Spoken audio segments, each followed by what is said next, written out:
We are going to go fast and furious, so stick with me. All right. So I am with Western Union. Western Union is a global money transfer organization. We have been around for 165 years. We currently do business in 200 countries and territories, and we have employees in 57 countries. And so some of what you'll hear me talk about today, it's important just to think about how dispersed our workforce really is. Western Union is all about moving money for better. We take that very seriously. We're a very purpose-driven organization, and we do think when money moves, it moves for good causes. So with that, about 2 years ago, our leadership team sat down to say, where do we think we need to go next? In a 165-year evolution, what do we need to focus on? And what they decided is that we want to be the leader in cross-border, cross-currency money transfer and payments. And that might not seem revolutionary, but for us, it really means we have to evolve our workforce. We have seen the digital social mobile channels come up. We still see people around the world needing to collect cash, and their needs are really changing. And as a result of our customers changing, our workforce has to change. And so with that change, we put in our 2020 people strategy, and this is over a little 3 years ago, and it really includes 3 core elements, and there's points below each of these that I won't go into, but the 3 core elements of our 2020 people strategy are build leadership confidence, which means we need our people managers to be more capable and for our employees to feel like they are really being supported. We also want to connect people differently, and that means providing personalized, meaningful professional experiences for our individuals, and then evolving our workforce. Our workforce is 20,000 when we look at our employees and contingent labor, and we really want to look at the whole workforce and not just our employees. So as we came up with the 2020 people strategy, it became evident that one of the first processes that we had to look at was performance management. How many of you in the room are currently looking at your performance management process? Okay, I see a lot of hands, that's good. So this is where we were starting from. We went out and asked everyone, how's performance management working for you? And not to our surprise, horrible was the answer we got back. We had a negative 38% net promoter score. It was costing us over $14 million a year to do performance management when you looked at all the time, tools, and resources it took to administer it. And we also were facing some first-year turnover, and that's probably also related to the fact that 60% of our workforce are millennials, and they are spread all throughout the world, and that was something we also wanted to make sure that we provided a better work environment for that group. So it's with that GPS, or Guide, Perform, Succeed, was born. And we decided we would make a holistic change to performance management. And we did this in 56 countries. France came on board year 2. And it really was a different way of looking at how do we engage our workforce in performance management. So previously, like many of you, we had a very HR-driven performance management process, formal reviews. I felt like you had to write a novel, and probably a novel wasn't even good enough. We had 5-point rating scales, all the typical what, how, all those things. So what did we go to? Well, we actually went to a very business-driven process. And as we designed this process, we listened to our employees. And so we now have quarterly empowerment discussions. They are initiated by our employees, not our managers, which was a key differentiator and something we felt strongly about. We also streamlined the process and the documentation. I can remember standing on a stage like this with all hands saying, we no longer want you to write a novel. Take that hour or 2 or 3 or 4 that you used to spend writing that novel and sit down and talk with people. Have ongoing, meaningful conversations, and we truly believe that will drive culture change in this company. We also did completely get rid of our 5-point rating scale, and I can say that that was successfully implemented throughout the organization. And one distinction is that we also made that happen throughout a rewards process. And I can tell you that we successfully did that without shadow ratings behind the scenes when we were making reward allocations. So we have very short-term dynamic goal setting. We ask our employees to set goals whenever they need to, but at least annually.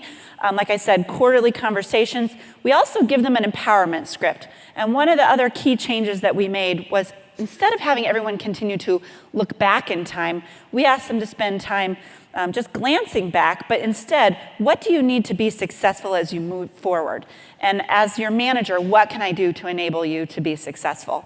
And as I said, we also aligned all of our rewards. So as we did this project, I will tell you, it was an all HR initiative, but more importantly, it was an all business initiative.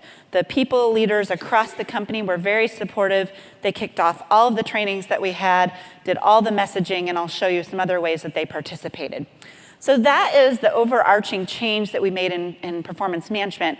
I'm now going to show you just a quick video that we provided to employees about 1 quarter into GPS implementation, so you can see some of the work that we did.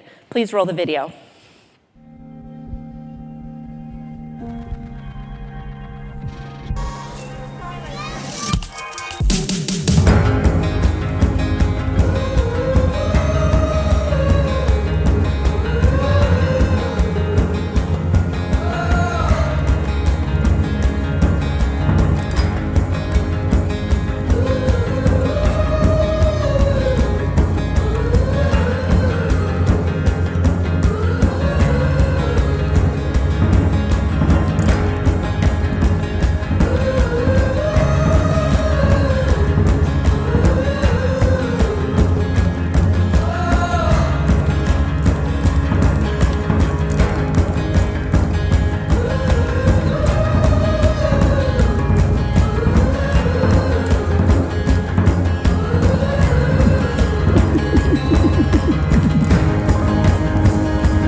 All right, so you can see there was a lot of momentum around Guide, Perform, Succeed.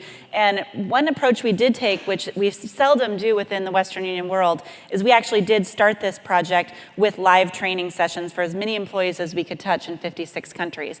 And that was because we felt it was so important to the change we were driving. The other program that we put in place as an enabler, because we knew we had to really improve our people manager capabilities, is a program that we called Leadership in Action. And that program is where we took 2 business leaders and we gave them a cohort of, let's call it 6 to 10 people, not in their functional teams, instead cross-functional teams, but typically aligned regionally.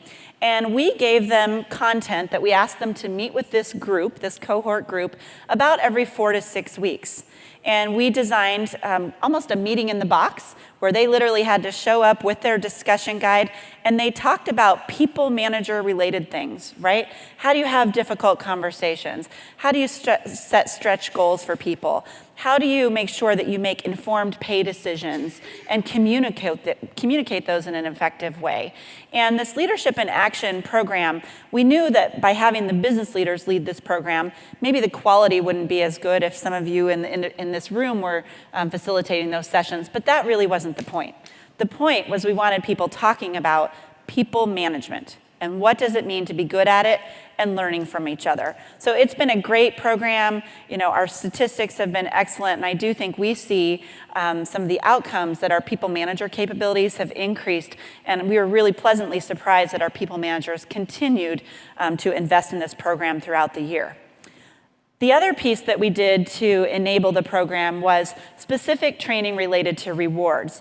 We knew that one of the changes we had was all of a sudden we had no ratings to rely on, and managers were going to have to make base pay, bonus, and equity decisions. And how do you do that in a ratingless environment? And so We created manager guides that included what we called decision trees. And those decision trees were literally a series of questions that managers went through for each pay element to say, if I'm determining someone's bonus, what are the questions I should be asking myself to help determine what their bonus should be? And as you went through those decision guides, by the time you got to the end, it gave you ranges. And it was not a shadow rating. It was really a lot of different factors that went into that decision making. We also gave online training that then was followed up with leadership and action content that was scenario based. So meet Roberta's team, here are all the people, here are their situations, what type of pay decisions would you make for those people? And that's where we saw people really take a different approach to rewards, and we're pleased to say that we did see increased differentiation both on the top side and the bottom side of our ranges, especially as it came through in bonus and equity. So first year through, we were really pleased with the results. So it's been a journey, right? And I can tell you as we went through the journey, there were a lot of things that contributed to success, and some of those were learnings that we had along the way. One thing that we did, which is maybe different than other organizations, is we went out with a whole new performance management process, and we told people, we don't know how we're going to do rewards when we get to the end of this process. However, what we do know is it's really important for you all to get aligned on what you're doing, why you're doing it, and to have more meaningful ongoing conversations. As soon as we know how rewards are going to be allocated, then we will come back and train and educate you on that so that everyone's informed. I can tell you our lawyers were definitely concerned with that approach.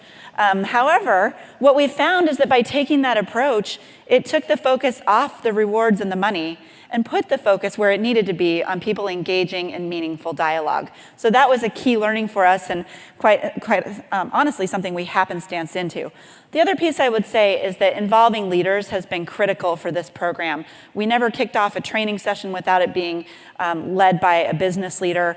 All of the leadership and actions were led by the business leaders. It also was something that we did across all of HR, and we asked people to really put away their functional, the functional perspective and say, look, this is something we're doing for the business. It doesn't matter if you're in learning or you're an HR business partner or you're a compensation person. This is how we manage what people do every day, and we all have to work together to do that. We had a great cross-functional team that included, our communications colleagues, our marketing and branding colleagues, and we did most of this work internally without any additional resources assigned to this project. Now you might say, wow, how did you do that? It meant that we had to relentlessly prioritize, and it meant that there were other successful L&D programs that I knew the metrics were great on and people really enjoyed, that last year we had to say, we're not going to run that program this year. And that's because we are making a cultural shift, and our resources need to be allocated to that. So lots of good lessons learned. I'm happy to talk about more of those in the Q&A session. When it's all said and done, it's over a year later.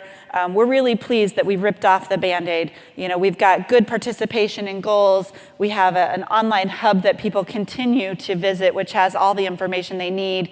The employees, when we said employees are now going to initiate performance discussions instead of managers, I can remember sitting back thinking, I sure hope they do it. And they've done it. We're at 95 plus participation on a quarterly basis, which has been great. And we've actually seen our behaviors get better, both on the people manager and the employee side. But I can put all this data up here, and I'll conclude with one just anecdotal story. And it's about 4 months ago. And every morning I go to the cafe and I get my cup of coffee, and I went one morning and the people behind me were talking about how do they get ready for their quarterly empowerment discussion and what am I going to talk about. And so I didn't even know who it was. They were just talking behind me, got my coffee, went back to my desk. The next day I went to the cafeteria and the people behind me were talking about the fact that one of them had to have a really difficult conversation with their manager, and they were asking their colleague how they should approach it.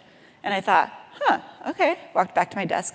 The next day, I went to the same cafeteria, same line, and the people behind me again were talking about their quarterly empowerment discussion. And this time it was, oh my gosh, we've had all these org changes, I'm not sure what the priorities are, and I'm not clear what my goals are as a result. How should I bring that up in my empowerment discussion? And it was at that moment, walking back to my desk, that I thought, oh my goodness, we did it. We actually drove change in this organization, because I can guarantee you that 2 years ago, people were not standing in the coffee line talking about performance management. And if they were, it certainly was not positive and productive. So I think sometimes, while metrics are important and we love to measure our success and failures, I can tell you that's how you can really tell that we've driven cultural change. It's that people are engaging in the process, they're having different, more meaningful discussions, and it's been a great journey. Thanks so much.